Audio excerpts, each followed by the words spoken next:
All right. So we look like on our end that we are live. And let us know in the chat. I see some of you in there that you can see my beautiful face. I can't really say that about Lurch, but this beautiful mug, and that you can hear us good. The face only a mother could love. Yeah. Never heard a truer statement. All right. Yeah, I have video and audio, says Jake Moritz. Thank you so much, Jake, and everybody for being in here. We will, with that said, if we are up and running, I think we're just going to kick this thing off.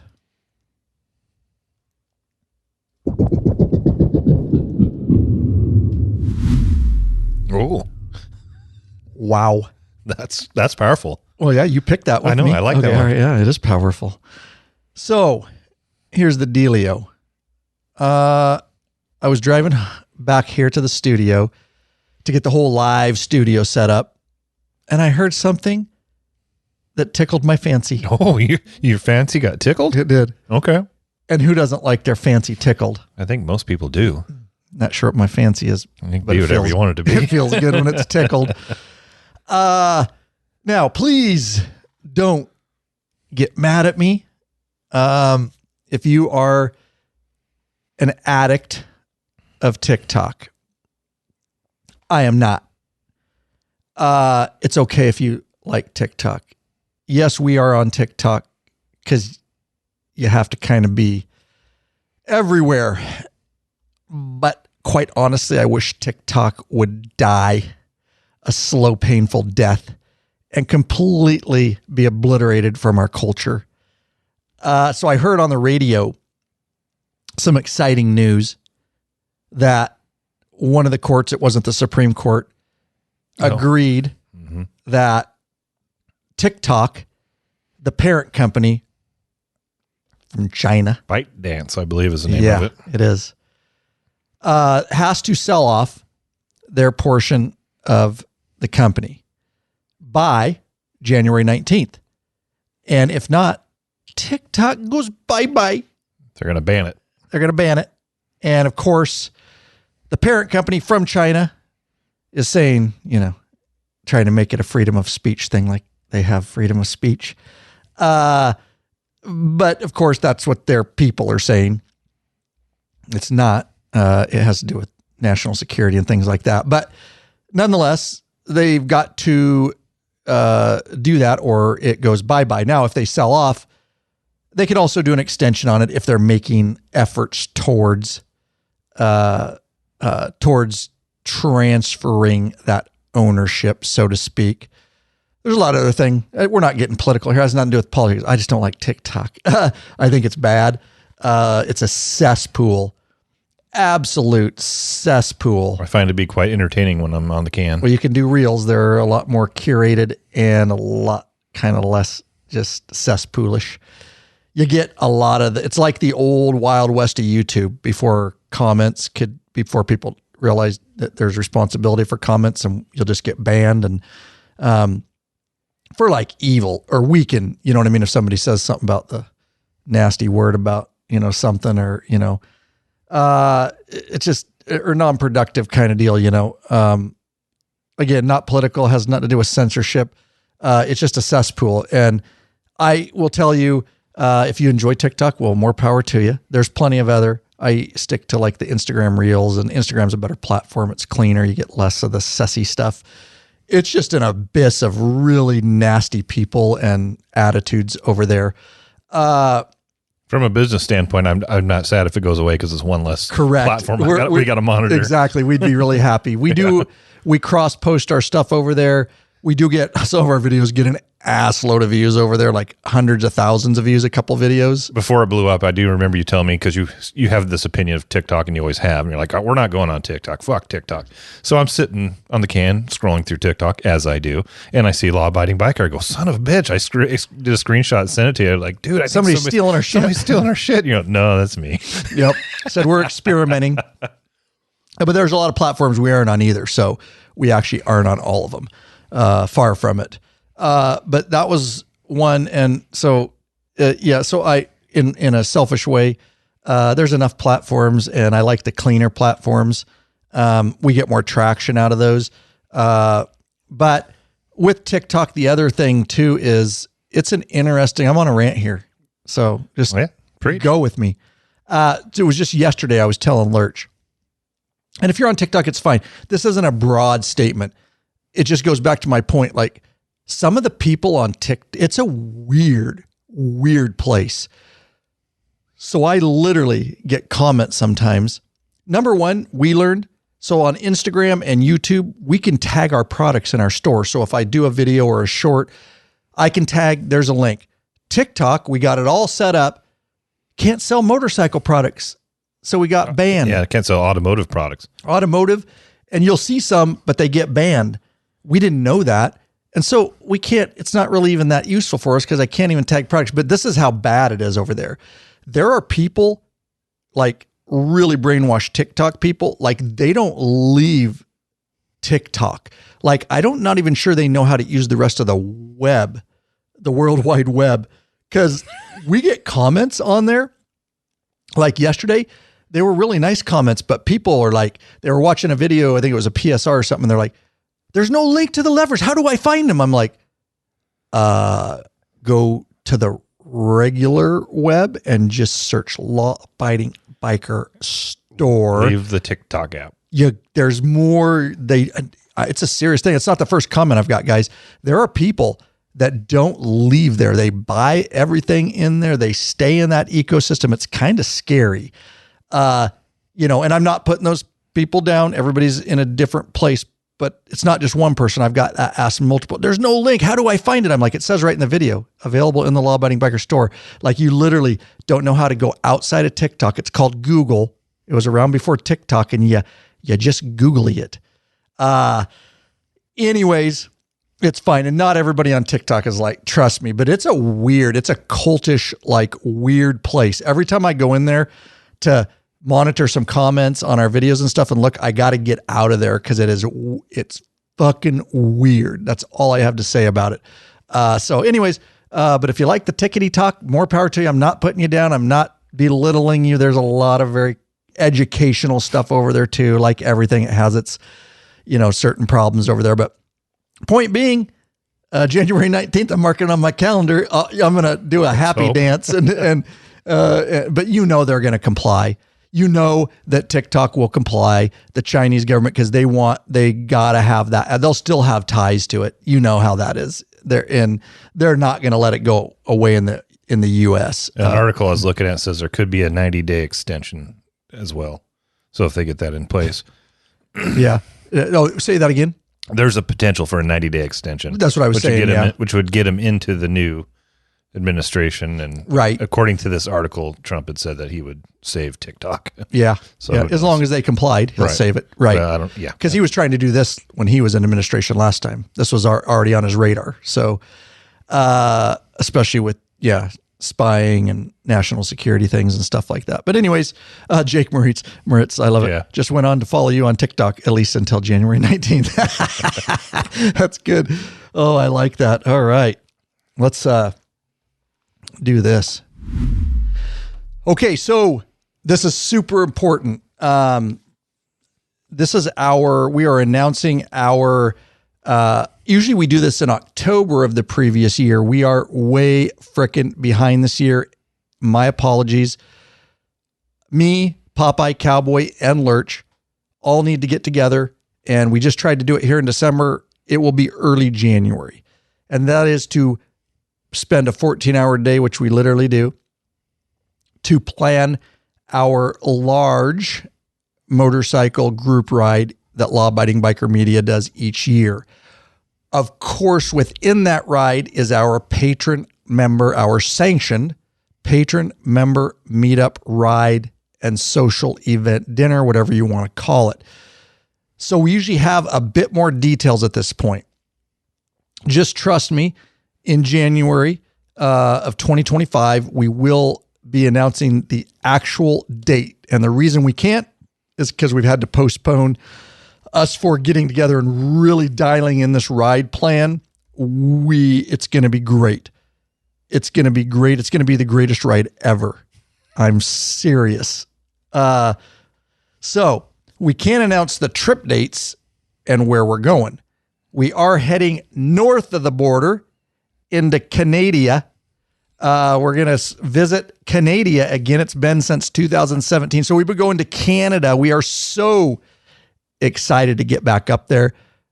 Some great fond memories from being there past in 2017. Documentary film, killed it, that I did up there. Another one on the way.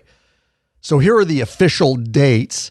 Lurch, do you want, I don't even know what they are. I didn't put them in there? That seems silly. Jeez Louise. I told you we just need the dates. and then you probably sidetracked me with something, I'm sure. I did find out Lurch, the more we worked together, he used to be a little bit like he could multitask a little bit, but even if he's just writing an email, if you try to, he cannot stop his email to even say yes or no. He's getting very grumpy. Yes, I am. In his old age. I think it's because of the weather too. It has something to do with the weather as well. So I just laugh about it. I'm like, all right. In like a week here. I'll wait till you're done with your next sentence and I'll be waiting right here. Right.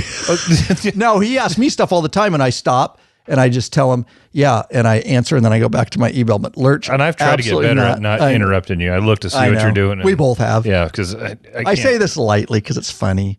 I don't get mad about it. I'm just like, all right, I'll wait. I had some me time in the store yesterday, and I can't remember what it was, but you're texting me like, I know you're on your laptop texting because they're coming fast and furious. Right. Ding, ding, ding, ding, ding. I'm like, I will check it after lunch. Yeah, right. I got up and went and had lunch. I needed to get away from it. Yep. But yes, the older I get, the more I just want to complete my task. Oh, anything outside your routine. Yeah. Just fucks you up. Yeah. I mean, it's just like, you're like an 80-year-old grandpa. Exactly. Dude, you're like my mom and she's like 75. You fucking change one thing in a day and she's fucking done. Yeah. Dude, I'm working. Jesus. Give me a second. Anyways. Yeah, give me a second. So the date of our trip the date of our trip is July 14th through the 24th. Okay.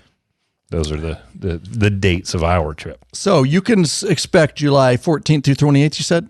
14th through the 24th. Through 24th. So somewhere in there. Yep, there you go. So within that span, we will be in Canada, give or take, and sometime in that will be the Canada meetup. So I know we will get that to you, the exact date in January, but at least that gives you an idea of when that's going to occur. With that said, I'm reaching out right now to all of our patron members in Canada. This is the official first reach out, and we're going to be doing this.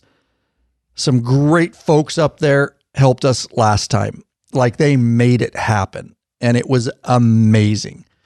I am reaching out and hoping that our Canada patron members, if you're not a patron member, please, if you're in Canada, now is the time to become one, not only for the camaraderie and membership and the access, but you could also take a leading role in helping us organize an event. Again, we don't know exactly where that will be in Canada, but we will get that out. If it's something you're remotely thinking about, that could steer us towards putting it at a certain place too. Mm-hmm. So we are open. Now's the time in December. Email us, just simple, lawabidingbiker.com/contact, or if you're a patron member, just shoot us a DM right in your patron app. However you want to get a hold of us. We would love to start those talks. And as we go into planning, that may, like I say, steer where we ride and how we ride to make that patron event go down. And it's going to be huge and it's going to be great in Canada. And we are so excited. We don't need any more information on where to ride in Canada. We have talked to so many very valuable resources between Popeye and I and Lurch. We got it. We got more roads and places we could ride in 3 years. So now we're going to compile all that and we're going to make an exact route that works for us. So thank you to everybody that helped us compile all the information that we needed. So there you go. Graham Jenkins is in the private chat. Patron member Graham Jenkins. He's from Canada. There you go. He's listening while he's unloading at the mill. He's unloading logs off his truck. Okay. Well, Graham, hit us up. if that is something that you're remotely interested in helping, and it can be multiples. However, we need the help. It's hard enough down here in the U.S., but when we're going out of country, it's even a little bit more difficult just because we're not necessarily familiar with facilities and things like that. So, and we have less, members than we do in the U.S. So any help, we will bend over backwards to help you and do whatever we need to do on our end. So very, very cool there, and very excited to head back to Canada. Hey, Bikeaholics, 03D has a wide variety of innovative products for your Harley-Davidson and a brand new line for the all-new Honda Goldwing named Gold Strike. Like gold. Top quality, affordable chrome lighting and comfort products. Zero Gold Strike are the motorcycle LED lighting innovators for CAN bus plug-and-play system compatibility. Head over to lawabidingbiker.com/store. Check out our full line of 03D products. All right, couple things to be aware of, Lurch. Do you want to talk about it? I would talk about both these right here. Since that's some new features and some things to remember in the holidays. Let me find it here. So first of all, we have a back in stock notification now on the website. It's something that folks had been asking for. We finally got around to working with the developer to put that in there. Paying for it. Yeah. It came down to money at some point, guys. Yeah, FYI. Tried a free one and it was clunky, didn't work real well, so we just paid to get one done. But now if you go to a listing and it's out of stock, there is a button on the right side of your screen, at least on the desktop version, where you can click that and enter your email and phone number, and or phone number, and get notified when something comes back in stock. We were doing stuff old school and trying to keep emails and whatnot, and that's hard to manage. So now we've got something that will, as soon as we've got it set up, even if we put just one of those items back in stock, boom, it's sending out the notification. So if there's something in there that you're looking for, like a Kiriakin brake pedal or shifter linkage, those come and go out of stock as we can get our hands on them. Sign up and get notified when they come back in. A couple of real items. Quick, did you mention, and I may have missed it, you can get that via email or text? Yep. Okay. I sure did. Roger. You weren't listening to me, were you? I just preface that with I may have missed it. You did. All right. So a couple things that we brought in the store. First thing, brand new to the store, is Gerbing heated gear. We've got battery power stuff, the 7-volt battery power stuff, and we've got the 12-volt plug-in jackets, vests, pants, socks, gloves, and all the assorted items that you need to make those things work. In the past, we've used some different brands, but Gerbing has been one that we've also tested, and we find it to be very high quality and better than the rest. I can tell you that, we're going to do a full episode. It's in our to-do on heated gear and my experience with heated gear over the past god-awful amount of years as a regular rider, civilian, and as a daily police officer riding in temps down to 17. I have tested the best. I've tested the absolute shit from Amazon. I've tested everything in between, battery to power. By far, I'll just tell you right now, Gerbing is the best. That's why we wanted it in our store. We are going to carry one other line. Well, it's not quite ready to go yet, but it's definitely more entry level, but still something that I would be okay recommending. I just don't like recommending crap, guys. And the guys I rode with on the motors unit tested some shit that lasted like a season. It's horrible stuff from the bottom of the Chinese factories on Amazon, and you're just getting ripped. I will tell you, I felt it all. I've used it all. Gerbing, nothing really even comes close to it. It's a little bit more spendy.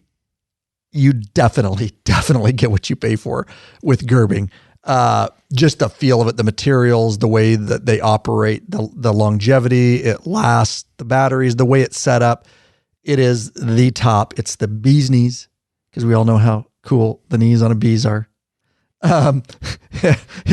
By far, I'm just telling you that. But why the bee's knees? Do they do something cool? They move both directions. Have you seen bees knees lately? I mean, they're fucking cool. I'll just tell you right now. They're so goddamn small.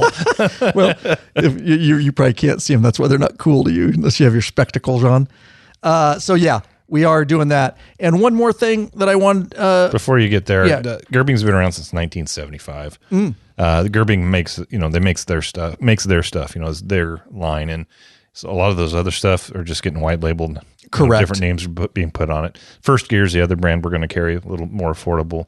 I'd stay towards the Gerbing, but we want to give you guys options, but high quality stuff. I have tested the First Gear. It's decent. It's not going to last as long. I've had many First Gear things over, a few years go bad, but it's definitely a cheaper, but something I'd still recommend, with the preface that, it's not stitched as well. It's not going to last as long. But we'll be bringing that in. And I've used, like I said, we're going to do a whole episode on it. So yeah, enough said there. The bee's knees is an idiom that means something is excellent or of high quality. For example, you might say this chocolate is the bee's knees, or she's the bee's knees. The origin of this phrase is unknown, but there are several theories. On the screen I've got for you, and I'm going to show the audience. I'm going to bring it up, and I'm going to show you right now. This, be ready to be. Why is that not working now? Oh, some say the phrase originated in the 1920s when American flappers would create bizarre phrases that compared something to an unlikely parts of an animal's body. Darn, it's not showing it now. Something's not set up right. Well, look at that knee. Sorry if your screen went black. I was going to show the audience, but this thing isn't. I got something set wrong, so it's all right. Anyways, we're looking at a set of bee's knees. I mean, that's cool, dude. That is cool. If I've ever seen cool, dude. Look at the knees on that guy. Holy cow. Those are some bee's knees, bro. All right. The last thing we want to say, and then we will move on to an actual episode here, but it's good information up front. It is the holiday season, and Lurch wants to remind you of this. Shop pay installments. We've got that integrated into the Law Abiding Biker store. You can make 4 equal payments interest-free if you want. There is an option to finance if you need to go out further, but 4 equal payments makes it a little easier to buy some of those items like your Wilbur's suspension that isn't the cheapest, or your Gerbing or whatever. We got that for you. Yep. There you go. We out, highly encourage you to, this is the only online motorcycle store. I don't know. Everybody's all afraid about what they do. They're all, we actually strongly encourage you to drink before. Okay. I was wondering where you're going with this. Shopping in the Law Abiding Biker store. And in fact, we encourage you to drink more than you usually do.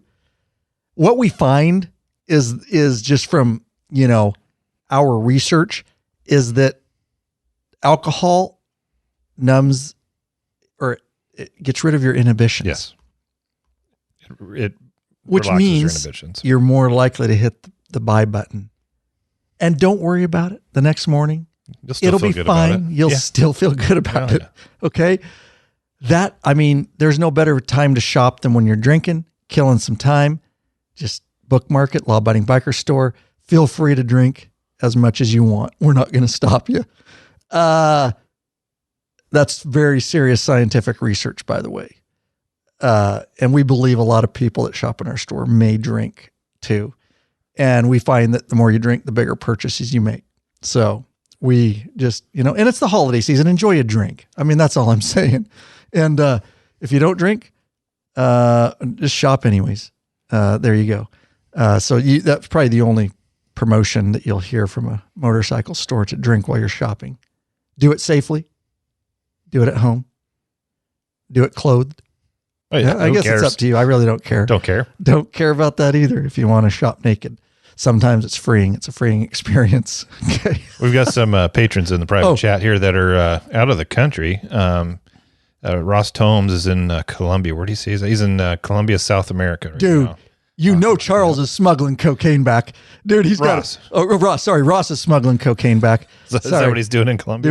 Dude, what else do you go to Colombia for, dude? He's got kilos. He keistered a half a kilo. Ross, don't do it, dude. They got dogs at the airport, dude. He'll get caught for sure. Of course, we mentioned Graham. No, I know why he's in Colombia. Cool. We mentioned Graham Jenkins already up in Canada, but Charlie Taylor is in Oxfordshire, UK right now on a canal boat. How about that? Yeah. How about that? Very cool, guys. Thanks for letting us know. And if you don't know, if you're a regular podcast listener, you're getting this a lot later than everybody else. This is a live video broadcast and chat. And right here chatting with our beloved patron members. So here we go, guys.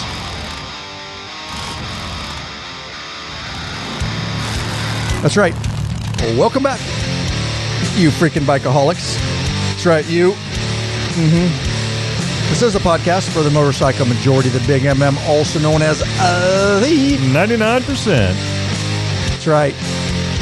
In charge of the motorcycle scene, we are, more than any time in history. By listening, you're part of what we call the hashtag Biker Revolution. Lurch has just one question for you. He says, what are you waiting for, bikeaholics? Mount up and let us take you on another wild-ass ride. Here we go, guys. Ryan Urlacher here. You're the host of the Law Abiding Biker Podcast and your high-tech redneck. So, great episode, as always, because they're all great. Thank you. All right. It's going to be all about, what do we title this one? Why are motorcycle fatalities rising while everyone else is safer? And we've got some tips for new riders, and we're going to dive into the private patron member Facebook group where conversations like this come up all the time, and so many other great conversations. The troll-free private Facebook group, I might add. If you're not part of it, you should definitely become a patron member and get involved in it, because that's where this episode spawned from. Lurch had brought up this conversation, so we got to do an episode about that. So we're going to read a lot of the patron members' comments in there and some of the discussion and give you a little insight. And then, of course, I'll dive in with some of my stuff just as a police motorcycle officer and instructor and riding for many years, and I'll throw in. Now, I do want to say that we're back in episode 200. If you want just like a very definitive list, it's a lot of me giving things I've seen, the wrecks I've seen, the things you should do, the things you should train on, how to survive out on the street, the things I look for, my methods, my procedures for staying alive every day on a police motorcycle. That's over at episode 200. So you can just find it, episode 200, in your podcast player, or just lawabidingbiker.com/200. And I get very detailed there. Some of that will come in, but that's not really what this necessarily is all about. But it certainly will mingle with that episode. But we want to talk about a lot more than just safety tips. And we want to, get our patron members' comments in there and get them involved too. So that is what this episode will be about. Coming out with, you know what? Let's do this right here. I got mail. We're going to do an email. We love hearing from our audience. So this email, it's called Feeling About My 2024 Bought a 2018 Instead. So this is from Jeff Evans of Marble, Colorado. And he says, hey guys, I recently tested the new 2024 Street Glide at a local dealership. And when I returned, I was asked for my thoughts on the bike. I was truly impressed by how light it felt. The bike felt a bit sporty. Loved the rider triangle and the new seat. However, I may have an unpopular opinion. I found the interior finish on the fairing to be somewhat cheap. Additionally, the bike felt a bit lacking in quality, which reminded me of my test riding the Indian Chief. No offense to Indian owners, just my perspective. In the end, I decided to purchase my 2018 Street Glide Special. I wonder if my opinion of the newly redesigned Street Glide might stem from the minimal difference in weight. There's actually a little more than, it's not minimal, but we'll get into that. Could you also explain the cost reduction? What are your thoughts? And here's Ryan's response. I said, it sounds like you had a balanced view of the new 2024 Street Glide, appreciating its lighter, sportier feel and updated ergonomics, but feeling let down by some aspects of the fairing's interior finish and perceived quality. You're not alone in that observation and feeling. It didn't necessarily bother me, but I know some riders it did. It can certainly boil down to personal preference. The slight weight reduction could certainly contribute to a more nimble feel and the frame changes they made. Harley's choice of materials and finish likely reflects a shift in production costs. Ultimately, your preference for the 2018 model aligns with Harley's classic fairing design and finish, which many longtime riders still favor. I do love my 2024 Street Glide, but you bought a great bike and you won't be disappointed. I hope this helps answer your question. Anything else on that? I will say that I was not going to ride. I said, I'm not riding your dude, because as soon as you got it, you're like, hey, take it for a ride if you want. Yeah. I'm like, no, I'm not ready to buy one. I don't want to ride it because I know if I get on it, I'm going to want a new one. Much like I had a 2008 Street Glide, and you got your 2014, the first year of the Rushmore bike. I got on it. I had the same feeling he did. Oh, this is lighter. It's more nimble. It's more sporty, if you will. Not unfortunately, but I had to take your bike down to our local dealer for some warranty work, and so I got on it, rode it, and I had the same feeling. It's tighter. It feels lighter. It's much more nimble. But that does come at a cost with some of the fit and finish. So either you dig it or you don't. I think you had a very good response there. Oh, well, thank you very much. Yeah, I don't like to compliment you too often because your head's already big enough, but there you go. I'm blushing. So, thanks. lawabidingbiker.com/contact. Leave a voicemail over there from your computer, phone, or you can type it right there. And we appreciate that very much for the email. So we're putting out videos like insane right now. Here's a new one Lurch wants to announce that's out on the YouTube. This is how to install Progressive, and that's the brand, Progressive front suspension on a Harley-Davidson with a Batwing or shark nose fairing, a DIY video. The link will be in the show notes. How do they get the show notes? Just go into your app and click on the show notes, or you can go to the website if you need to too, and just lawabidingbiker.com and find the show notes there. How do they go to lawabidingbiker.com and just find the show notes? lawabidingbiker.com, episodes, / episode, whatever episode number it is. There you go. So we love our sponsors up front. Of course, these folks are some of our newest sponsors that continue to make this thing pop after going on 14 years, folks. Jeez. Some of our newest patron members. We'd like to thank Chase Bird of Richland, Washington. He's top tier right in our backyard. Richard Bandeo of Carson City, Nevada, and Jay Vanderford of the U.S. military stationed in Germany. He is top tier. There you go. lawabidingbiker.com/Patreon, Patreon. Sign up for a monthly subscription and you choose the level of benefits that you want to receive. Very simple, guys. And there are many benefits for signing up, such as t-shirts and stickers, access to the private Facebook group, which is a troll-free zone, nothing but bikers helping, and connecting with other bikers in there. You get a store discount code you can use in the Law Abiding Biker store. You get access to live video broadcasts and chat like this, podcasts early, access to premium videos, and of course, access to those ride, meetup, and events. Not only the one we're doing in Canada, but all the other ride, meetup, and events that go on throughout the year that are organized right amongst the patron members themselves. So thank you so much. No better time. It's all just a monthly subscription now. You sign up for a monthly subscription, and we provide these benefits based on how you want to sign up. It's a very, very simple system now. We switched over in October, and so far everything has been very smooth. So we worked hard at that, and we're happy that is, because I am putting out like an insane amount of videos anyways, and they're all going in your Patreon account. I was always putting out way more than that. And so it's just easier now. I don't have to track anything. Everything I put out, I just pump in there. So you're getting a lot of stuff in there, guys. And so hope you're appreciating that. You can always check it, the newest, latest stuff in your patron account there. Speaking of patrons, a couple comments in the private chat here. When I was talking about people being out of country, what was it? Yep. Gary Jackson says, I'm in Wyoming, if that counts. LOL. Yeah. Nice. Gary in Wyoming. Thanks for being in here. Yeah. Awesome. We got a lot of folks in here, patron members. So thank you guys for being in here. And Ross Tome says the lab store is going to be great for at least the next 4 years. Yeah, buddy. Yeah, buddy. We're looking forward to the economy pumping. So yeah, I know a lot of people are. So that's awesome.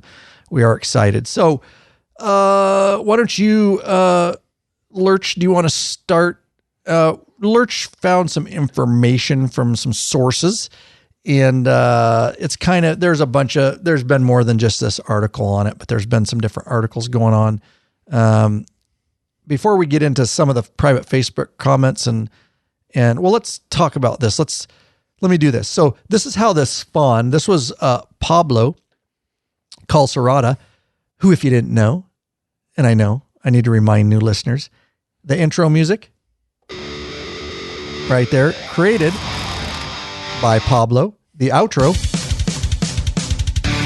yes, created by Pablo. Been using it for many years now, and we appreciate that so very much. And I just want to say that Pablo has a star in the Facebook group. He's a rising contributor. Yes. He's earned, Pablo. I just want to say, Pablo, this badge is awarded to members. I'm awarding you a badge who earned 700 points. Points are based on comments, reactions received, and your role in the group. I hope, Pablo, you sleep better tonight knowing that you're a star. You have a star. Okay, so what do you mean 700 points? It says right there. I know it says it there. I don't know how you get them. I don't know what the fuck you do with them. Exactly. Can you trade them in, like at Starbucks? You trade in your stars and get, reduced price or free items? Dude, you got to love meta. Oh, I wanted to bring this up. Oh, no. You guys, I'm sorry. We're going to get to the subject. Just a second. My backpack fell on my legs. Thing's heavy. You got too much shit in there. Well, you got 10 pounds of shit in a 5-pound sack. Entire film studio in there. It's true. Portable film gear. It is. Okay. So I found this, and I get it. This is all I'm going to say. Facebook is Facebook, but I got it. Somebody else the other day. We get some patron members that sign up, and they're like, I don't do Facebook. I don't want Facebook. And I'm like, I'm just putting it out there, guys. You don't have to like Facebook or be really on Facebook to be involved in the Law-Abiding Biker Facebook group. We've told people here before, we're like, just listen. All you have to do is have a username and a password for Facebook. You don't have to look at anything else on Facebook. You don't even have to have it in your face. You find the link to the private Facebook group, throw it on your desktop, save it on your phone, and then it takes you right into the private Facebook group, and you never have to go outside that. There's no ads in there as far as running ads. It's a forum. It's just free. And we hate to change it to any other platform because we have 14 years of searchable content in there. If you have questions about tires, search tires. If you have questions about heated grips, search heated grips. So it's free. It works well. So if you're one of those that's, I don't do social media, I don't do Facebook. Well, you're not really doing Facebook. So just settle down, simmer down, just get Facebook, find the group, don't go anywhere else. And you can click in and out, and it's a troll-free zone. It's monitored, and you'll be able to connect with bikers and find answers to questions. So, all right, enough said. Scott Buggett says you can use the points to get out of Facebook jail. Yeah, no doubt. We're in TikTok jail because we can't sell motorcycle parts, so they banned us from selling. We can still post videos. We finally get completely banned. Well, I kind of gave up on it. We were constantly I'm just posting videos there. Yeah. Why can't you? I still can't figure out why you can't sell auto parts. It's the weirdest damn thing. So thank you, Pablo, for spurring the conversation. So I just want to read how he started the thread. Let's start a thread. There are many years of experience in this group. Let's put it to use. What is a piece of advice that you would give a new rider? Could be anything that has helped you along the way or that you wish you would have known sooner. And I love this. That's why I awarded Pablo 700 points personally. Because full of shit. Because you didn't even know he's a top contributor. You had no idea what that meant. I saw you look it up. Okay. So that's how it started. And then, of course, so great conversation in there, guys. I appreciate you doing this. This is all the way back from October of this year. So with that said, I think Lurch wants to dive into, you found some interesting information. I'm going to let you kind of take the helm from here on this part. Yeah, so again, you mentioned earlier that it's not all about safe riding tips. There's other things that new riders need to learn. There's good tips for them. But just to kind of put it into perspective, I want to start out with a little bit of information. So I was looking at a National Highway Traffic Safety Administration, or NHTSA, study, and it was focusing on the trends in motorcycle safety. While fatalities from most groups are declining, motorcycles are an alarming exception. And we'll break it down a little bit here. So this is based on the first half of 2024 data. So it's timely data. 18,720 people died in motor vehicle crashes in the first half of 2024, which is a 3.2% drop in 23. So that's good news. We got 3% less people dying on the roadways. It decreased from 1.2 to 1.17 per 100 million vehicle miles traveled. So all in all, roads are safer, right? But not for motorcycles. Motorcycle fatalities are up 1%, which may seem like a small number, but It's significant in the backdrop of declines in the other categories. So pedestrians went down 3%, passenger vehicles went down 3%, speeding related crashes went down 6%, and weekend crashes went down 4%. But then that's just, for this first half of 24. But if you look at long-term trends, motorcycles fatalities have been steadily rising for over 25 years. So then you ask why motorcycles? Well, motorcyclists are generally more vulnerable to, serious injury. Modern cars protect the occupants much better than in years past. And you think about the crash severity. Unlike cars, motorcycles offer little protection in accidents. And then digging into the roles of riders, distracted drivers and inattentive or intentional blind spots are factors. But 25% of motorcycle crashes involve alcohol. That's alarming. Nearly 50%. Say that one again. 25% of motor crashes involve alcohol. Interestingly, on that point, I don't know if it's broke down anymore in that, I wonder if it's like over the limit. Or if they're just having a beer, which just doesn't involve alcohol. And so take that one with a grain. Yeah. Any amount of alcohol can slow down your reflexes. It can, but I don't know you can call it a causation under certain circumstances. No, so I'm just curious about that. Yeah. Just saying. Just for talking points. Just saying it's involved. And to what degree, I don't know. This is just a quick look over of the first half of this year. Nearly 50% are single vehicle crashes. So just the bicycle, the rider. Again, just wanted to bring that up to kind of hit home what we're going to talk about a little bit. It is like I said, it's a little bit alarming to see that 25% involve alcohol and 50% are single vehicle crashes, meaning generally it's going to be the rider's fault. Right. And just based on my experience investigating collisions for many years and motorcycle plenty, I would agree with that. Especially those statistics that it's a lot of the rider's fault. Now there's a lot that aren't, but it's amazing how many are a rider's fault. And so many are just lack of experience and or proper training. Doesn't necessarily mean it's their fault. It means it could have been avoided had they been skilled. Because at the end of the day, it doesn't matter whose fault it is. I always tell people that. When you're dead or maimed, does it really matter whose fault it was? No, because it's like a pedestrian. I tell my kids, yes, technically right now we can cross. We have the right of way. But it really doesn't matter if we get hit and killed. Who had the right of way? Does it? So you never have the right of way as a pedestrian. Those are rules to live by. In your mind, you should say, I never, because the car always wins. In fact, after 29 years of law enforcement, I've never seen a pedestrian win a car. Just haven't. I'm waiting. May happen someday. But the car wins. Same with motorcycle. The car always wins. So you never have the right of way on a motorcycle. If you ride with those things in your mind, I don't care if it's a green light, you do not have the right of way on a motorcycle. You don't. Because like I say, if you're dead, that really doesn't matter. So you've got to ride with that mindset. Those are wise words, my friend. Well, thank you. Out of that study, if they offered a few things for improvement for riders. One thing is to maintain situational awareness. Another, avoid alcohol while riding. And the third, invest in rider training to improve skills and techniques. There you go. All right. So interesting study. Some interesting stats. And anything we can do here, obviously, to put out, yes, we know people that wreck. We've known, people, and you hear about it all the time. We know that riding motorcycles, it's our love. It's what makes us alive.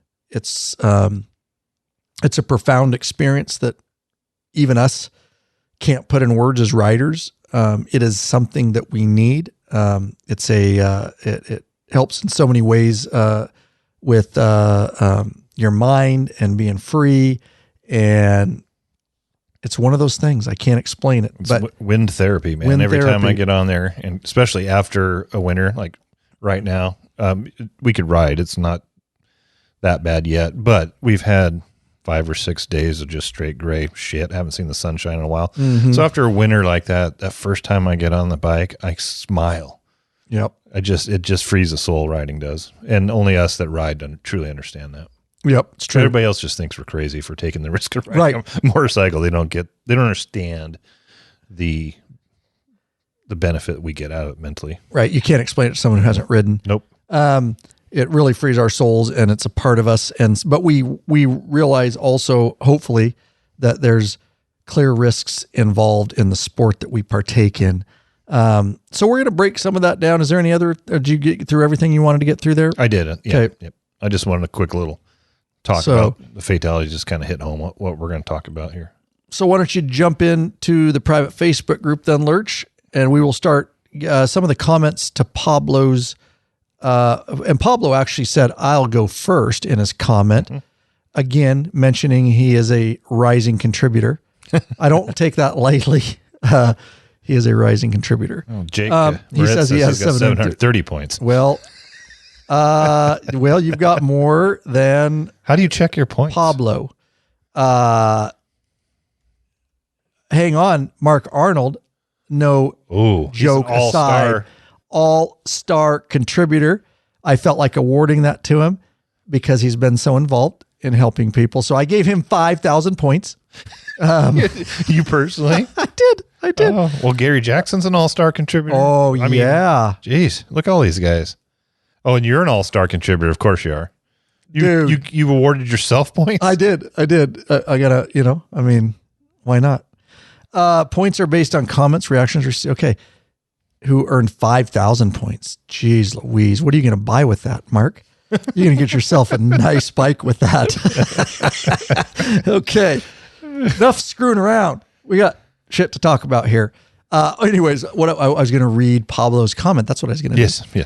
He says, I'll go first.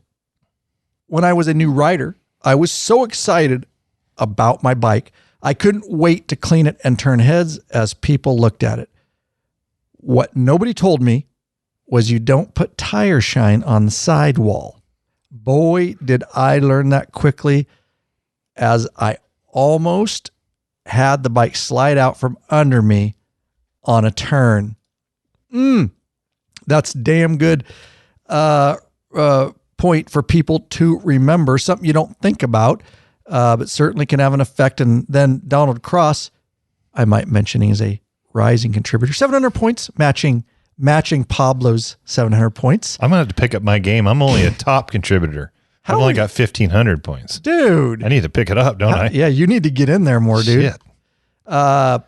And Donald Cross says to Pablo, damn, you take the fun out of learning the hard way. ! It's called slip sliding away.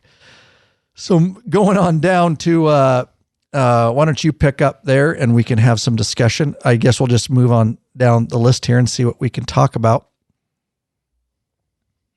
Oh, sorry. I was Anyone? reading. I said, why don't you? I wasn't listening that time. Sorry. That's all right. I was producing over here. I need my crickets. What'd you say?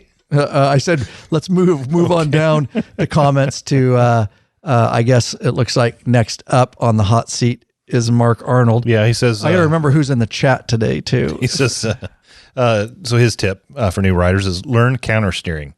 It makes navigating any corner so much easier and gives you confidence when you know how to use it. I wish I'd learned it when I was a lot younger. So very interesting point.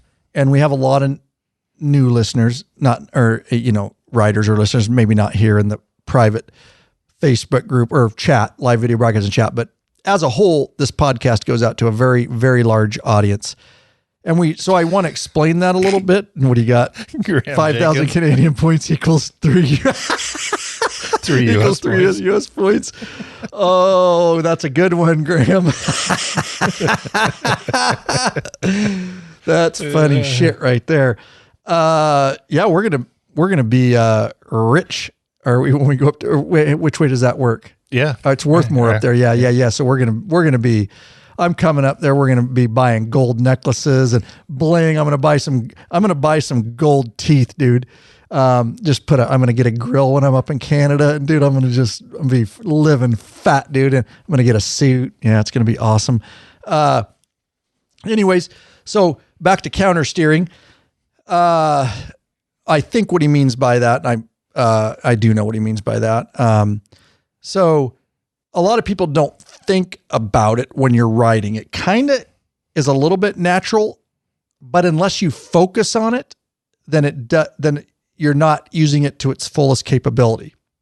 I know that's weird. So a lot of people think, you're going around a corner, and you're going around a corner to the right, and you just lean and you just go around the corner. I mean, people who have ridden a bicycle are just naturally going to do that, right? Let me know if this makes sense too. Mm-hmm. But you're not focusing on one thing. But if you learn to push on the opposite bar and you focus on that, I think that's what he's alluding to, so if I'm going around a corner to the right and you really focus on just pushing on the left bar, you're going to feel that bike dip more and more the harder you push on that bar. And so by focusing, I know, isn't that weird? You're counter steering. So you're basically, by pushing on that bar, on this bar here, right? Well, you said right. So if you're going through a right-hand corner, you're going to press on your right bar and it dips the bike over. Right. You're going to, or you can pull back. Or you can pull on your left. That's counter steering. You're turning that, and that's what he means by counter steering. So I'm just trying to make it easy. You're turning the opposite way of the corner at speed. At low speed, you're turning the way you want the bike to go. But at a corner, and I'm leaning into it right, I'm going to try to counter steer left. That's going to dip the bike down farther, thus making me. So you can either, like Lurch says, you just got to know that you're counter steering. So you're either pushing on the right bar to lean down, or a lot of times, especially if I'm riding one hand, I'll just pull on this bar a little bit and get comfortable with that. Focus on it, because a lot of people don't really realize they're doing it. And if you're going around a corner and you're like, oh, I'm a little wide, the best thing you could do is counter steer, dip that bike more. It's going to get through that corner. So I hope that makes sense. I know a lot of new riders just don't think about it, and I forget because I do it. But, people will naturally know how to go around a corner. But when you're pushing it or you're a little hot or something, if you can focus in. So next time you go into a corner, try it that way. Instead of thinking of leaning right away, just start counter steering and then lean into it. And the harder you turn those bars, the more you're going to, again, at speed, not low speed maneuvers. So good point. Moving on. Oscar, Justin put in here, go fast and don't die. But before that, he said, look to where you want to go. So head and eyes, look in the direction you want to turn. Right. Yep. So don't look down, or look part way through the corner. You look at the exit, look where you want to go. Yep. Very good. That's huge when I'm teaching new people to ride is getting them to focus to look through the entire corner. As you go into the corner, my head's cocked and I have a fixed point at the exit of that corner. If you can see it, some corners go beyond where you can see. So look as far as you can.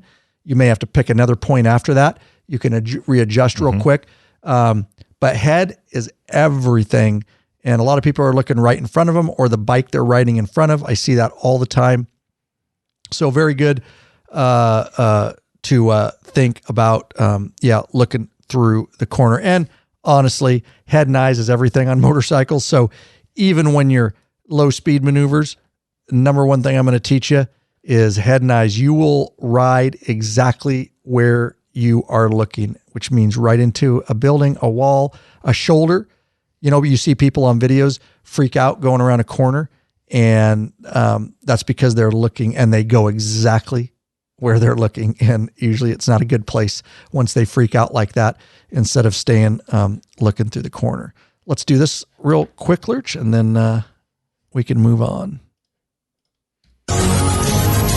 Hey, Bikeaholics, searching for new and exciting motorcycle products? 03D has the product you dream about for your bike. Check out their wide variety of innovative products for Harley-Davidson and Honda Goldwing motorcycles. 03D's got your back with chrome and black parts, lighting, and other comfort products. No cutting, modifying, grinding, or welding for an easy installation. That equals less time installing and more time riding. Serial 3D has a design team of writers with over 40 years of experience with a passion for design and innovation. Serial and Gold Strike are the motorcycle LED lighting innovators for CAN bus plug-and-play system compatibility. They pride themselves on great customer service. Got a question? Get in touch with them via email at sales@serial3d.com or give them a call at 715-808-0027. Check out your local Harley and Honda dealership and ask for Serial or Gold Strike parts. A new leader has emerged. Check out Serial 3D's custom line of Gold Strike products for the all-new Honda Gold Wings. Better yet, help support us and head on over to the law-abiding biker store and check out our full line of Serial 3D products. We just added the chicane lineup to our store, the Serial chicane, foot controls and hand controls and shifters, cool looking stuff. Check it out. Yeah, did a video on it too, so pretty popping stuff. Let me just work on this real quick. It's crashing again. Oh, boy. That's all right. It's not going to screw up the live stream. Don't worry, folks. I know we all have shock from the last time. Yeah, I can't even. I got to figure out maybe it's some sort of frickin' update. It's always something. All right. So Scott Wyan says, ride as though you are invisible. Where's this? Is this in the back to the private Facebook group? Yes, back to the private Facebook group. Ride as if you're invisible. Never assume other motorists see you. Mm-hmm. That's wise words there. And who was that? That's Scott Wyand. Oh, yeah. Wyand. I think it's Wyand. I'm not seeing that. Scroll down. You'll find it. I see it right here. Did you go way down? Yeah, I skipped a few that were kind of, yeah. Okay. All right. I guess Lurch doesn't think you're all important. I guess Lurch. I value them all. I value your so much that I give you points. Lurch just skips you on the episode. So we may have to revisit something. We'll see. So let me ride as though you are invisible. Yeah. Never assume that they're other motorists see you. Yeah, absolutely. Stay out of blind spots. Yep. Speed up, slow down, just get away from, if you can, other vehicles and stay out of those blind spots and don't assume that they can see you. Yep. Assume they don't. The worst thing that I see motorcyclists, I won't say it's the worst thing. Following too close is one. This is huge. So I'm piggybacking off what he said there. So yes, ride as you're invisible. I already said you don't have the right of way. Just ride with that mindset. Stay alive. But I see it all the time. And with that said, I have to be very aware when I'm riding not to do it. And it comes from many years of experience. I still want to do it because it's very easy to forget when you're riding a motorcycle. You've all been there. You're guilty too. We can get rather aggressive because we have much power at our disposal. We're very light. We're very nimble on a motorcycle. And number one, it's not safe and it F's up traffic. And I get it, depending on where you live. Just take it into account. This isn't the end all. But I see it violated a lot when it doesn't need to be. And that is weaving in and out quickly. So let's just say there's a vehicle stopped, you're behind them on a red light, and you're both going to turn right. That car turns, you turn, and what do you see the motorcycle immediately do? Bam, move left lane, and they're already in that car's blind spot immediately because you're just trying to race around traffic. And I get it. It can be fun. And a lot of people are doing it. They don't even think about it. But now you've just put yourself, that car doesn't know you can move. Remember, cagers don't know how motorcycles work and they can't already see you. So now you've just put yourself immediately. And what if they turn into the right lane and they'll move left suddenly because they need to turn into the business to the left right ahead? You didn't give them a chance to react. You got to give motorists a chance to react. Go around the corner behind them a little bit, decide what they're going to do. If they're not going to move left or anything, then by all means go around them.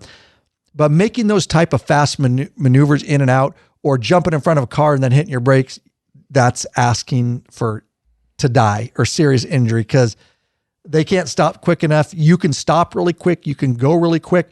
I know that not everybody does it on purpose because you're just out riding and you're like, I'm getting places and you're focused on what you're doing. But remember that. Here's how I always do it. I've told you guys before, Lurch has severe road rage. Like severe. Whatever. No, don't even deny it. Lurch has road rage, especially in a car. I don't hear him on a bike, but I'm sure he has road rage on a bike too. But, and I always tell Lurch this. I said, I think I said it to you the other day, jokingly, but I mean it. I have to think this way too. I'm like, dude, he's mad at this old lady. I'm like, dude, just think of it as my mom. Would you do that to your mom? Get the hell out of the way, yeah, Peggy. Yeah, right. Exactly. You know what I mean? I have to think that too. People piss and they're going slow. You're going to be old someday too. Okay. So people are going to be pissed at you and honking. You're not exempt from this. Flip them off. Yeah, right. And his old crusty finger. Yeah, Sonny, get out of here. But you guys know what I'm saying. Try to have the mindset. Don't let your buttons get pushed. Bring it back. Bring it into reality.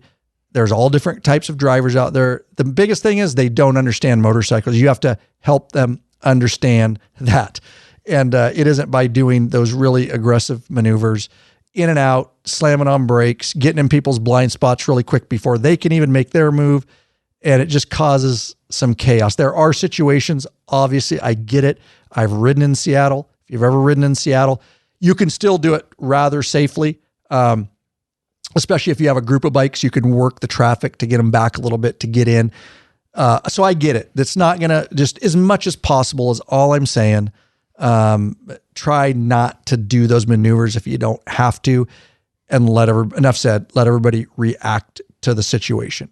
I am guilty of it. I'm not preaching. I have done it many times, but I'm much better over the past 10 years probably at making myself not do that. There you go. As you've gotten older and wiser? Yes, wiser. Or is it just less testosterone? Less testosterone. No, I've just seen way too much shit, yeah. I think. Could be, absolutely. And I am bouncing around on this list a little bit. Fine. We may go back up, but I want to make sure, in our time that we have, we hit some of the high notes. If Lurch doesn't mention your name, it's because he dislikes you in some form or fashion. Jesus Christ. Brad Johnston says, the more you ride, the better you'll get, but buy good gear. Carry tools for other people. Talk to everyone you meet, because you'll meet some of the most interesting people. Don't worry what other people think. Be yourself. So with gear, yeah, we've done episodes on gear too. Yeah, if you can afford it, buy good gear, or at least buy the best that you can. Tools to be ready for cruise tools kit for your bike. Man, how many trips have we saved because of somebody had some tools? Yep. Could be a loose highway peg. I mean, it could be simple shit. Yeah. Why do you want to ride without a highway peg? Because you don't have a simple tool kit, Yeah, we've taken, front fairings off with the cruise tools kit. We've done bar jobs. Handlebars. Yeah. Yeah. We've repaired, we put a new mirror on your bike after you tipped it over that one time. So we've fixed, broken shifter shafts and shift linkages and all kinds of stuff. So make sure you're prepared. Good gear, good tools. I like what he says in here too. Don't worry what other people think. Be yourself. Wear what you want to wear. We've talked about this in the past too, but when we first got into Harleys, we had to have the leather, the do-rags and all that kind of stuff. Lurch had a leather G-string. I sure did. Yeah, he had a pierced sack. He pierced his sack with a Harley pin, and he had a leather and then leather chaps with his leather underwear. He had leather socks, believe it or not. Pure leather socks. His feet just sweated like a mother. Man, was I cool. He was a cool Harley rider because he had leather, and he wore boots that weighed 50 pounds that had buckles that jingled when he walked in. They just jingled like Santa Claus. They wore the Harley Davidson boots with a buckle on them, but they didn't jingle. But it's funny. It's not just motorcycling. It's anything. I mean, it seems like we have a tire, what you see, right? And yeah. I mean, you go to a country concert, you put your boots and your hat on, you get on your bike. Do. I'm saying, if you go surfing, or you skateboard, there's a tire. Yes. For all these things, there's a tire that that people just associate with. Everybody starts as posers. Yeah. So then you figure out whether you really like it. Then you're like, this shit sucks. I'm going to buy something that's reasonable here, but we all started that way. Oh, absolutely. So I do like that. Just be yourself, wear the gear that you want to wear, get good stuff. Mm-hmm. The weird thing is Lurch, not only that leather, one time in his saddlebag, I found one of those, it goes around your neck and you strangle yourself with it. And it had a leather and it was lace, and I don't really still know what that was. Lurch, can you explain that? I don't know what you're talking about, and the motion you're making over there is weird. Lurch did have a leather swing in his bedroom when I visited one time. You weren't supposed to see that. He had a human saddle.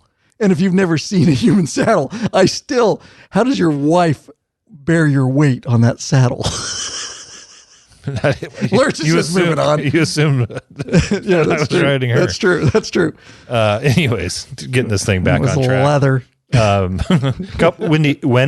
Lezak has a couple of comments in here. The first one says, when you dump your bike, give yourself a little bit of grace and get back up and ride again. And it'll probably happen again. It's okay. Don't give up. Yep.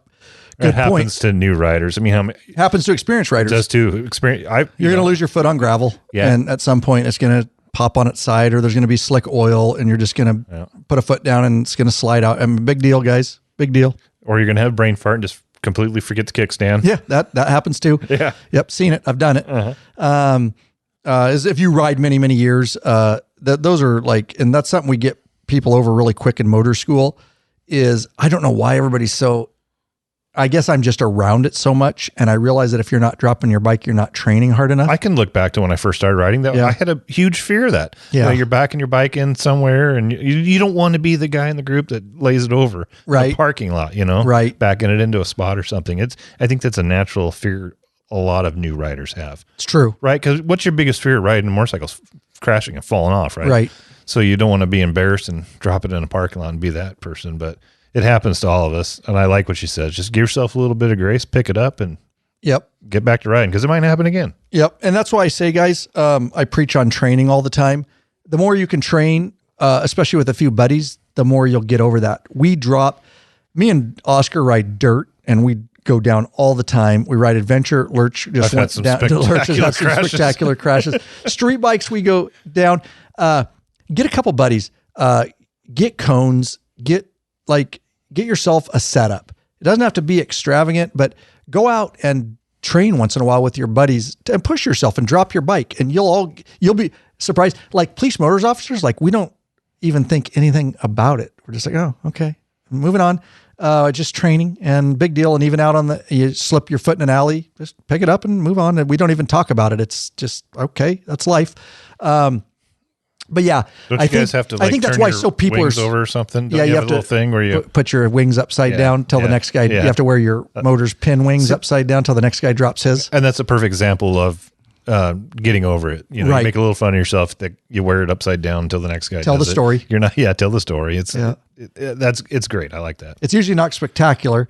I was sitting in this driveway and I had one foot down and I was on an incline and I reached over my saddlebag to get my laser out and I lost that footing and I went down in this guy's driveway. That's usually the extent of the story, but nonetheless, those things are going to happen. And I think that's why a lot of people are so tense. Until you get over that fear, you're going to be so tense. And that's why our new motors officers, I make them dump it multiple times. They have to learn to pick up the bike. I'm like, and you should see them the first time we have them straddled. Let go. They literally want to catch it. And you're like, let go. And we let it fall out from underneath them and right to the left side or whatever. Get over that fear and just get used to it and realize the world doesn't end. There's no nuclear explosion and it goes on its crash bar and you lift it back up. And if you've never dropped a bike, like I tell people, you're not training, because if you train and you push your patterns hard enough and you want to get better, you will be dropping your bike, and you just have to get used to that. So, all right, good comments. Another good one from Wendy. And I think this is great because she says, okay, this is going to sound funny, but as a new driver, I would literally say out loud to myself, look through the corner, look through the corner, look through the corner, downshift, down throttle, clutch, and it'll start coming naturally. And I didn't need to repeat it to myself out loud. So just talk yourself through that stuff. Nobody can hear you in your helmet unless you got your comms on, right? So that's a good tip. Yep. Say it out loud. Absolutely. It's very interesting that Wendy brings that up, and I'm thankful. If you guys heard me on a motorcycle course when I'm actually competing, or I'm really, really trying to dial in a new drill, I will, if you could hear me, I literally have mantras that I tell myself. And I talk out loud and I'm saying point, turn, lock. And I do these mantras, especially until you get really good at that particular pattern, to make sure I'm nailing everything. And that's a very effective thing. So there you go. Works great for shooters too. I used to use that as an instructor, Keep pressing, keep pressing, keep pressing, keep pressing. Grip, equal pressure. Yep. Press. Yep. Mm-hmm. Yeah. So yeah, great stuff, Wendy, to help out as you're a new rider. Yeah. Don't be afraid. Talk. You got to take this seriously as a new rider. You got to take your life and your safety seriously. So anything you can do, including that, go for it. Rick Kemner says, never stop learning and practicing. I take at least one training course every spring. Oh, that is so great to hear. I learn something new each time and get a good knowledge, objective set of eyes on me to pick up what I need to improve on. Yep. Very good, guys. And we always say that, get in a training course, just review the training courses. Cause there's a lot, that maybe aren't as good as others. Get started in something. If you're a brand new beginner, then the most beginner course is fine. It doesn't matter what kind of training you're doing. Any training is better than none. That's all I'll say. I will also urge people, and it's fine. It's fine. I would just say, get yourself set up with some cones, at least. And I know a lot of people, and it's fine. Any training is better than no training. But a lot of people buy the little tiny cones because they're really cheap and easy to haul in your saddlebags. That, please understand, that is so awesome that you're training. But I'd encourage everybody, and I'm going to do some videos on it. I already have it planned, probably not till spring. But I would encourage you, if you can, use the large cones, the 18 inchers, regular standard traffic cone. Those little cones are really good for like really, beginner type to get set up. If you know how to manipulate them, you can still do some really hard patterns. But the problem is, part of riding a bike, and when you're doing a keyhole or you're doing some of those patterns, the reason we don't use those as an instructor is because you can cheat big time and you don't even know you're cheating. What I mean by that is, part of riding and controlling your motorcycle is knowing where your crash bars, how far out there, where your saddlebags are. And so if I set up a circle and I go in there on my bike with those little cones, my saddlebags and my push bars and everything are going right over those, and I don't even know it. Or a 90-degree turn, I can literally lean my bike and turn, and my saddlebag goes right over the cone. You don't even know you would hit it. Put 18-inch cones. That same pattern just became exponentially more difficult by like 100-fold. So it's a little bit, and I get it. I found a really good, I just bought 50 more cones, really nice ones. Depending on how hard, I'm going to buy more. I'm going to buy several hundred, but we just got a batch of 50 in, and I got the taller ones too. Has the LAB bike trailer become the cone hauling trailer? Well, it's the cones for now, until we need to move them out and haul a bike. But get some big ones too. I got the big 36 inchers. Oh, the donkey dicks. Because you can, not the donkey dicks, but just the regular tall cones. I'm going to get the delineator donkey dicks too. Those have a really good purpose too, because you have to clear fairing, especially. So have some different stuff if you can. You don't need a ton to get started, especially if you're by yourself, you're just doing a pattern, but things to think about when you're training. And I see a lot of schools, and it's fine. I'm not putting them down, using the small ones. And I'm a little bit leery of that when someday we want to, in lab, maybe run some training sessions as I get closer to retirement, and it'll definitely be with full-size cones when we do that. But whatever, any type of training, again, I'm not putting down, if you have the small one, that's right, just go. Do whatever you need to do. You're still training. You're still getting better. It's amazing. I'm proud of you. So, yeah. What's your thought on bikes, for a first-time rider? Should they start with something small? Should they start with something medium-sized, something big? Does it matter? Depending, I look back at when I started, and I started on a crotch rocket, not because I didn't want to step up to a full-size bagger. It just wasn't my jam back then. I started with crotch rockets, and I had several until I finally got my wide glide, and then I kind of moved up to a touring bike. It's just how I progressed. But do you have any thoughts on what type of bike a new rider should start with?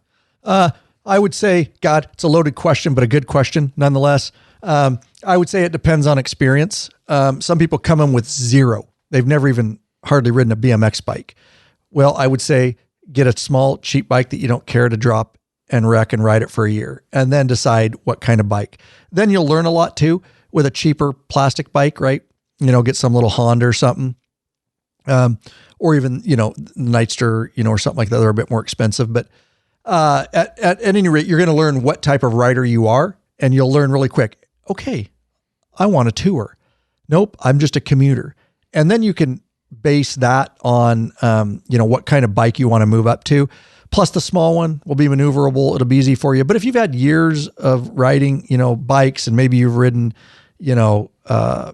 heavier adventure bikes and things like that, then I don't think it's a bad idea. You could move right into a full touring, but hope that makes sense, clear as mud. But I think it depends on if you have and you're really not a strong rider and you're brand new, then go with something light and nimble. That's what I'm leaning towards. New rider, brand new rider. Yeah. Start with something small, something lighter. Small, nimble. Okay. Yep. Something that you don't care, that's cheap, and you don't care that you drop it. Right. And on the scratch used market, you can find a lot of bikes that you can buy, ride for a year, and turn around and sell it, and you're not going to take a huge loss. You don't have to go down and buy a brand new bike. Yeah. And then have to turn around and upgrade to something later. I mean, that's how I started. I started with my first bike was used and fairly inexpensive. Yeah. And you may get that bike and say, the biggest thing about that is not only learning, but learning what type of rider you're going to do. You may get a year and go, okay, I'm going adventure, I'm going street, I'm going both. That way you don't get locked into something that you're unhappy with. You can kind of figure out, or a lot of people, they get a bike and they don't ride it after like 4 months. This is definitely not for me. Well, at least you have a very small investment. And like Lurch said, you can kind of get back. Let's do this real quick. Ride longer and treat your ass with some respect already. Get hooked up with a premium butt buffer seat cushion. This company of bikers developed a super thin, hospital-grade seat cushion made of solid and elastic materials, and it's unlike gel pads that leak if punctured. Oh, I don't like my butt leaking. My ass is leaking. The butt buffer is designed not to slide around your seat. Fits all motorcycles, installs in seconds, easily cleans if your butt leaks, and yet helps dampen those damn vibrations. With plenty of miles to choose from, they assure you'll have a comfortable ass when riding. Head on over to the Law Abiding Biker Store and check out our full line of butt buffer seat cushions. Just had an email question recently about the butt buffer. Somebody had a very large touring seat, and the straps wouldn't quite fit. We don't honestly use the straps on ours. We just throw them right on the seat because the material that's on the bottom is anti-slip. Yep, material. and they're heavy. Yeah, it's. I've never had a problem with it coming off. No, it's not like some light one like some of the other ones that'll blow away. Right. So yeah, you can just throw that bad boy right on there and go. And I like that because when you get to stop, or like Squid last trip, you forget to take it off when it's raining. It's so easy. Otherwise, you got to take your seat off, turn it upside down, unstrap it. When you're touring, I just get to the hotel, curl it up, throw it in the saddlebag if it looks like it's going to rain, and it come out next morning, it's dry. So yeah, good point. All right, moving on as we're, this is a great episode. And I appreciate everybody being here live and being in the chat. It's fun chatting with y'all and getting some laughs along the way. And then there's just a lot of comments in there about look where you want to go. Don't be in a hurry. Take your time. And then I'll bring this one up just to kind of show what the community is in there. There's no dumb questions in this Facebook group, the private Facebook group for the patrons. So at the end of it, Rick says, "Thanks for sharing this topic. I'm going through this exact issue with my girlfriend. She has her temp and is excited to buy her first bike. She's never ridden before by herself, and it's hard for me to explain the basics." Yep. Good. There's a lot of great conversations going on in here. And this is just one of many. All right. What else? You want to circle back? I think no. Circling back on any of these? You want to circle back? I just did circle back. Circle back again. It's better than a circle jerk. All right. What else you want to do on this? I can say I brought it up earlier. Again, if you go to the episode 200, it's broke down, and I didn't want to get deep in to exactly, things I've seen riding, how I kind of stay alive every day for many years on a police motorcycle, because we're in the thick of it and we're running code and we're talking on a radio. Couple high points. And then bring up anything you want to, Lurch. I asked the folks in the chat if they had any, and we got a couple questions or whatever. The other one I see, and I told you guys let traffic react to you. Give them a moment to react to you. It'll keep you out of danger. Also, I absolutely use the 3-second to 4-second rule at every intersection I do. And what that means is I said, you don't have the right of way. I'm at an intersection. I'm up front. Light turns green. I want to go straight. In my head, I don't move. My foot's on the ground. 1001, 1002, 1003, head check for all those late red light runners. And that is something that will keep you alive, because more times than I want to mention, I have count 1001, 1002, right in front of you, solid red light. You die on a motorcycle if you get T-boned like that. So, and believe it or not, you think that'll make people mad. It doesn't, because by the time everybody reacts to the green light and all that, and then you're moving, I don't really have any issues with that. And I do it on my personal bike too, obviously. So, the 3-second rule, at least 3 seconds, 1001, 1002, your head check, and then the foot comes up onto the left floorboard, and then you proceed forward, still doing your head checks. Also, I see so many bikers violate this, and I know some of you have done it. Please don't take it personal. I've done it in the past. When you're riding in the city, get your freaking, especially a normal city where you have intersection every block. I know what you're going to say. Through businesses, kick back with your feet up on your highway pegs. You're asking to either die or get injured. In town, feet should be on those floorboards, guys. The reaction time that you need to get your feet off, get sat up, get on your brakes and your binders, you just lost valuable time. Time is everything, which is why emergency braking is the most valuable drill that I practice. That the more speed, the quicker you can dump, even if you hit, the more chances your survival rate go up. You have to get stopped. You have to get stopped as quickly as possible. So, I know people aren't doing it on purpose, and I'm not putting you down. I just see it all the time, and I'm like, gosh, man, I've seen so many dead and seriously injured motorcyclists. And when I see that, I'm like, please don't do that. Please, you're going to get hurt.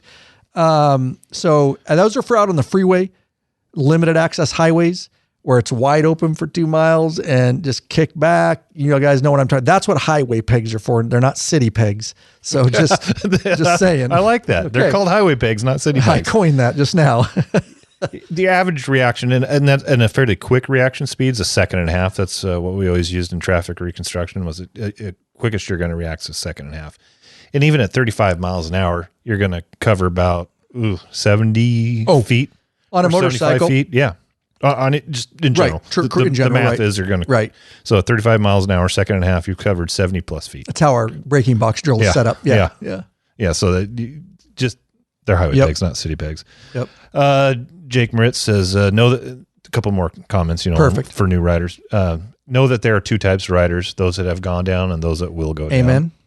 Amen. And then Charlie Taylor says, just ride. The more you ride, the easier it will get. It's very true. Yeah. Thanks for piping in there, guys. The other one I want to say, the big one, these are just some top ones that I see. Stop following so close, people. You are getting nowhere faster. You are causing the most danger you're putting yourself in. And it's not necessarily because you can't stop for the car in front of you. You are, again, the traffic around you they're not paying attention. And so by you following close, should that car in front of you stop quick, number one, will you be able to get stopped? Okay, let's throw that out. Because you had to stop so quick, the car behind you, if they weren't paying 100% protection, is rear-ended you now, sandwiching you in between the next car. So I have very strict rules about how close I will follow. And even people I ride with drive me nuts sometimes because they follow too close. And I have to tell them, we got to back off. The more you can be back and you see those cars ahead of you, I even do this in my pickup. It's just because I've been a police officer for 29 years, is I'll start tapping my brakes a little bit, knowing that because remember, most people drive one car in front of them.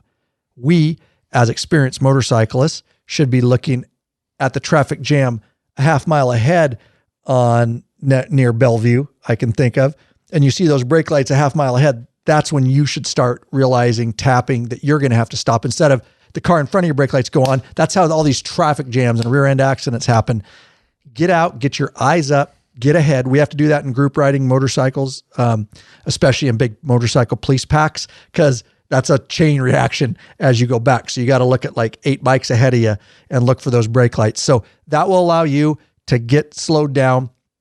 It'll give the motorists behind you time to react to what you're doing, and it gives you an escape path. If it looks like that car behind you, you know, you can get off to the right. You haven't sandwiched yourself right up against a car where you got nowhere to go now. So I know it's easy to do, and we all get lazy, and we aren't thinking, we're just enjoying the ride. But those are putting you in a really, really bad situation by following too close. What else?